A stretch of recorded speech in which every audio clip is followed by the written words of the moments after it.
ఓం శుక్లాంబరధరం విష్ణుం శశివర్ణం చతుర్భుజం ప్రసన్నవదనం ధ్యాయేత్ సర్వవిఘ్నోపశాంతయే. కార్తీక పురాణం 29వ అధ్యాయం ద్వాదశి పారాయణ మహిమ. విష్ణు చక్రం అంతర్ధానం అయిన తర్వాత అంబరీషుడు పాపరహితుడైన దూర్వాస మునీంద్రునికి సాష్టాంగ నమస్కారం చేసి, తర్వాత మునీంద్ర, పాపపుటడుగులో పడిపోతూ ఉన్న గృహస్థుడనైన నన్ను మన్నించి నా అతిథి సత్కారాలు స్వీకరించు. మీరు తిరిగి నా గృహానికి రావటం వల్ల నేను రక్షింపబడ్డాను. నన్ను కాపాడడానికి వచ్చారే గాని వేరు కాదు. ప్రపంచాన్నంతటినీ విరిపించే తమకు భయం ఎక్కడిది? భయం అనే నెపంతో నన్ను కాపాడటానికి మరల మా ఇంటికి వచ్చారు.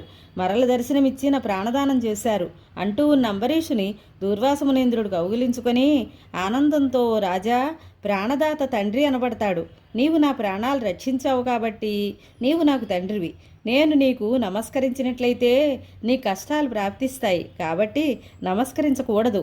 నిన్ను శ్రమ పెట్టినందుకు తగిన ఫలితం అనుభవించాను. నా కష్టాన్ని బ్రాహ్మణ శక్తి గల నీవు తీర్చావు. నీతో నిస్సంశయంగా భోజనం చేస్తానని అతనితో కలిసి భోజనం చేశాడు.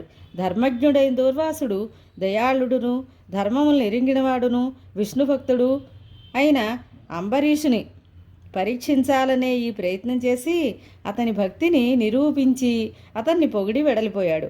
కార్తీక మాసమున హరిబోధిని అగు ద్వాదశి సకల యజ్ఞాల ఫలం ఇస్తుంది. సకల దానాల ఫలితాన్ని సంప్రాప్తిస్తుంది. పుణ్యతీర్థాలన్నింటంత స్నానం చేసిన ఫలితం కలుగుతుంది. ఎవడు కార్తీక శుద్ధ ఏకాదశి నాడు ఉపవాసం చేసి రాత్రి జాగారం చేసి ద్వాదశి నాడు బ్రాహ్మణులకు దానాలు చేసి భక్తితో పారాయణ చేసినట్లయితే అతని సకల పాపాలు నశిస్తాయి. కార్తీక మాసంలో శుక్లపక్షంలో విష్ణువల్లభమైన ద్వాదశి ఇంచుకంత ఉన్నా ఉత్తమ లోకాలు పొందగోరే విష్ణు భక్తులు ఆ ద్వాదశిని విడవకుండా పారాయణ చేయాలి.